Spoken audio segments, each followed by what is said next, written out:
Halo guys, kembali lagi bersama saya Mirzak Maulana di channel yang terkece, channel Mirzak Maulana. Jangan lupa subscribe setelah nonton channel saya ya, supaya channel ini berkembang dan maju di Indonesia. Saat ini saya akan melakukan vlog di sekolah barber, by Raden Barber, yang berlokasi di Tungkup, Aceh Besar. Mari sama-sama kita akan melakukan perjalanan ke sana dan melakukan vlog di sekolah barber angkatan yang ke-13. Ayo bro, mari sama-sama kita ke sana.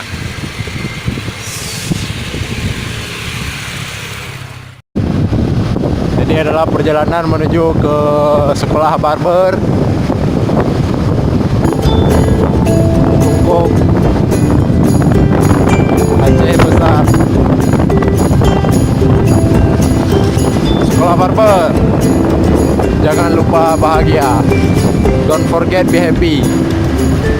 Let's go and join with together forever.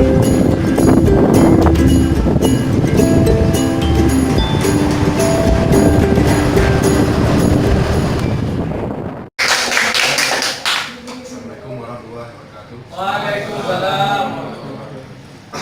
Jadi perkenalkan nama saya Mirzak Maulana. Jadi saya bekerja di sekolah barber hampir 1 tahun. Jadi di sini kita saya bertugas menyediakan barber, hanya untuk dipangkas. Dan kalau di sekolah lain kan harus disediain sendiri ya. Cuma ini saya sediain. Jadi nanti kan kalau ada barber yang datang misalnya kan beda-beda, mungkin ada dari orang tua anak-anak ini kan. Jadi lebih baik kan sebelum dipangkas tanya dulu dapurnya apa, gimana kita bekas gitu kan, biar nggak kena komplain di rumah barbernya kan. Setelahnya ataupun jadi kayak ini sebagai contoh model model kita bilang uji percobaan kan ngeri ya, model cuma jangan nanti datang ini bilang barber, jangan barber itu di lingkungan kita aja di lain dari perspektif sama orang lain.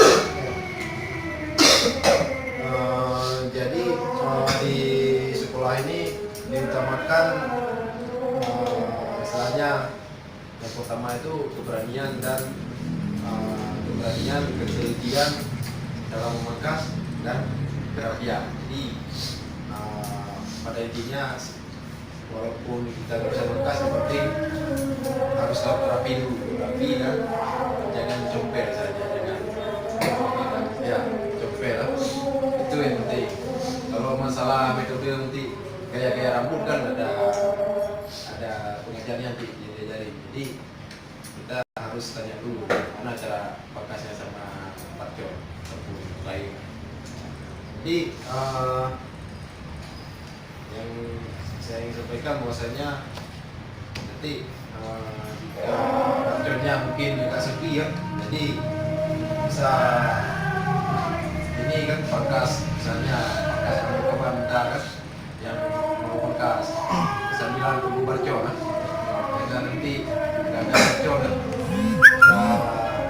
biasa kecewa. untuk pembukaan mungkin teman-teman biasanya kita pembukaan hari Sabtu, hari Minggunya langsung kita bulan nanti saya pakas-pakasan, nanti Pak Yahya pakas peri gitu lah, tinggal lihat kan gitu. Cuma tetap nggak usah perlu khawatir, sama-sama belajar, tetap finishingnya dipegang sama coach kita, masih akan bagus misalnya. Dan satu lagi ini kan biasanya hari Senin sampai Jumat orang ini ada sekolah kan.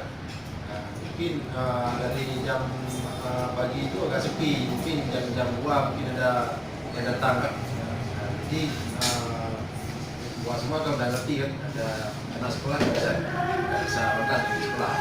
Jadi nanti kalau mungkin kita memang nggak ada orang sepi, kita pergi ke nanti kan di lapangan ataupun kita suruh mereka sini di Tidak kita mengatasi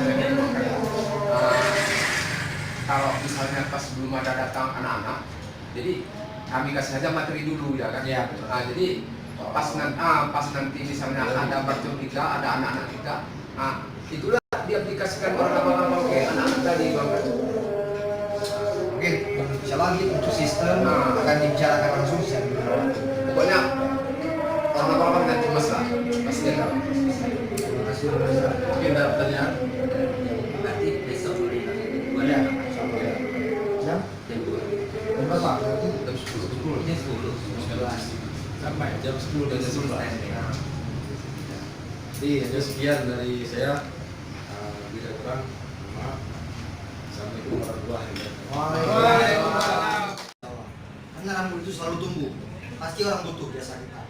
Seperti yang saya bilang tadi, bagaimana kita berinovasi untuk mengikuti perkembangan zaman gitu. Alhamdulillah Akademi Barber juga. Saya berdiri sendiri pertama. Di 2015 umur saya masih 22 tahun.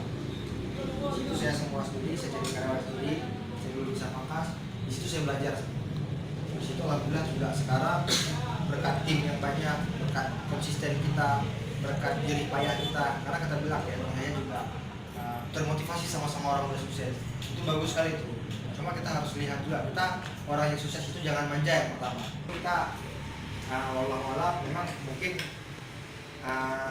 kesuksesannya suci kita juga, saya juga dari keluarga yang biasa-biasa, almarhum ayah saya juga pegawai negeri biasa, ibu saya juga pegawai negeri biasa.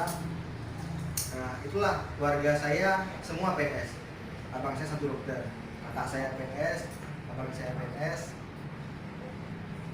Ya, bertiga kami berempat, saya anak terakhir. Secara akademis saya paling bodoh. Kelas 2 waktu SMA. SMP rata-rata, tapi itu nggak terlalu buru-buru karena dalam satu kelas itu 40 rata-rata kelas. Jadi saya tengah-tengah loh, nggak buru-buru ini juga.